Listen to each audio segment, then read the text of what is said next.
राम राम भाई सारे भैया ने। मैं तारा भाई अंकुश नरवाल, जो करके आप सब जानो।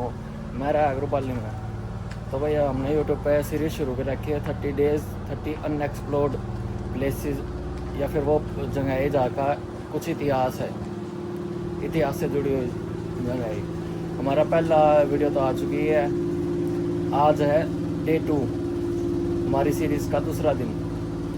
तो भाई आज हम चलेंगे सन्नूर। तो भाई वहाँ पे जाएंगे, वहाँ का आपको इतिहास बताएंगे और भी वहाँ के नज़ारे दिखाएंगे भाई। अपने फार्म पे कुछ ये नज़ारे भाई।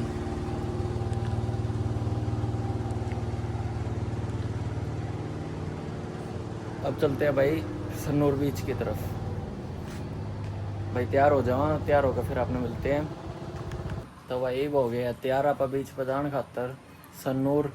वहाँ पर जा के आपने बताऊँगी उसकी खासियत, उसका इतिहास और कुछ बातें भाई उस बीच के बारे में। तो भाई यह तरह भाई को कुछ लुक है आज का। तैयार हो लिए हैं यहाँ, तैयार होगा अब चलते हैं भाई बीच की तरफ। रास्ते में मैं आपने नज़ारे दिखाऊंगे भाई, कुछ और इंटरेस्टिंग चीज़ हुई हमेशा की तरह वो दिखाऊंगे भाई।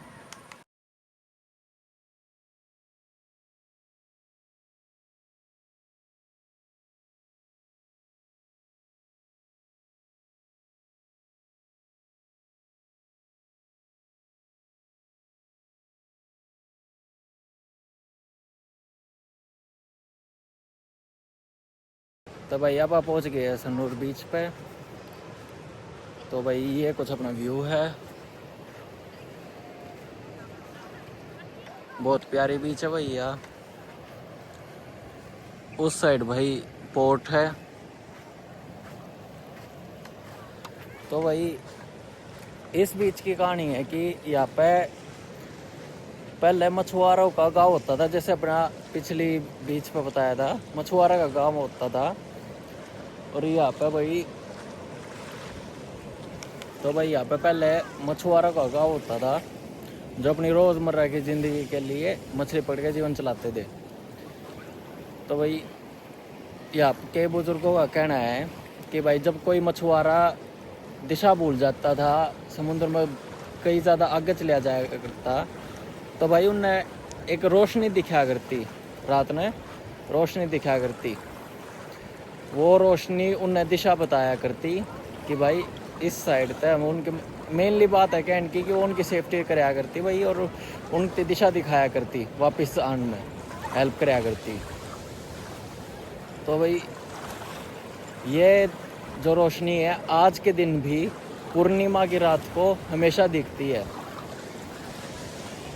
और यहाँ के बुज़ुर्गों का कहना है भाई कि वो जो रोशनी है वो यहाँ की समुद्र की देवी का रूप है।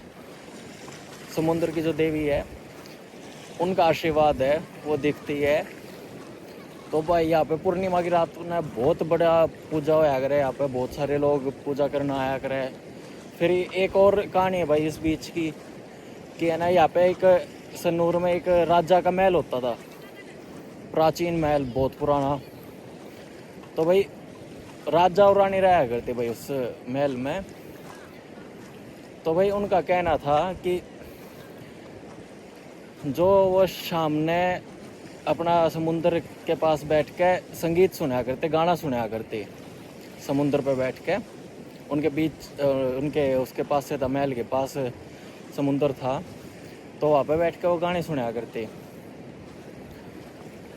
गाने सुना करते। तो भाई आज भी बुजुर्ग कहा करे कि जब हवा शांत हो और मौसम बहुत अच्छा हो भाई, हवा शांत हो, कोई आवाज़ नहीं हो, तो वो संगीत आज के दिन भी सुनाई देता है बीच पे।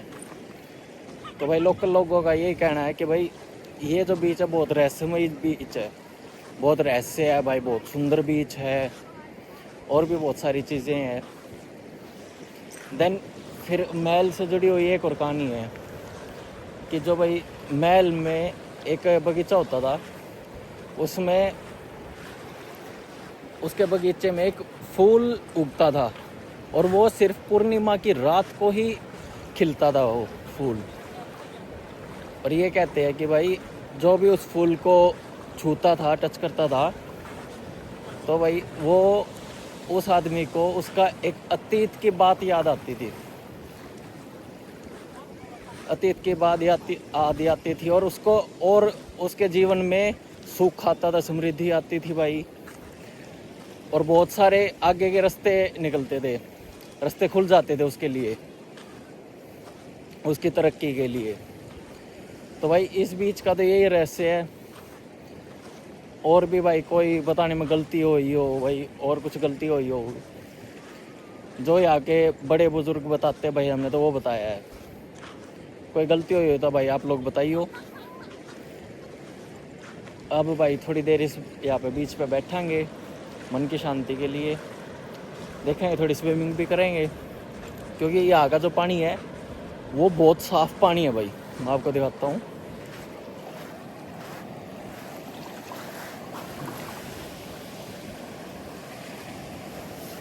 बिल्कुल क्रिस्टल क्लियर पानी है भाई। लोग आगे स्विमिंग भी कर रहे हैं भाई, बहुत आगे तक, लहरें भी बहुत दूर दूर आ रही है। अब शाम हो गई है भाई, बहुत सारे लोग यहाँ पे शाम में घूमने आए हैं। तो भाई इतिहास तो इसका यही था, बाकी अब आप व्यू एंजॉय करो।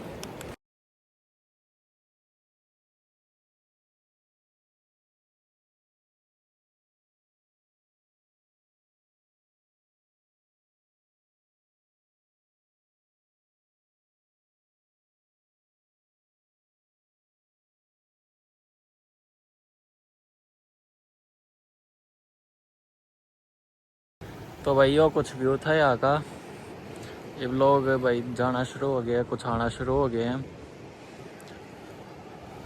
तो भैया कुछ कहानी थी यहाँ की जो मैंने आपको बताई। तो ये चलते हैं भाई फार्म की तरफ। अब नहा धो लिए है भाई, नहा लिए हैं, एंजॉय कर लिया भाई, मन को सुकून दे लिया, बैठ ले कई देर यहाँ पे, 1-1.5 घंटा बैठ लिए भाई। तो भाई कल बताएंगे आपको नई जगह और उसका इतिहास भाई।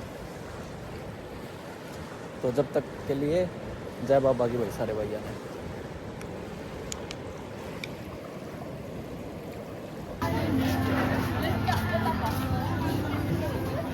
यहाँ पे बहुत सारे भाई व्यू को एंजॉय करते हुए अपना खाने का एंजॉय कर रहे हैं भाई। बाबी गुलिंग, बाबी का मतलब हुआ भाई यहाँ पे पिग। ये मेनली भाई पिग का खाने का है भाई, सारे डिशेस पिग की है भाई।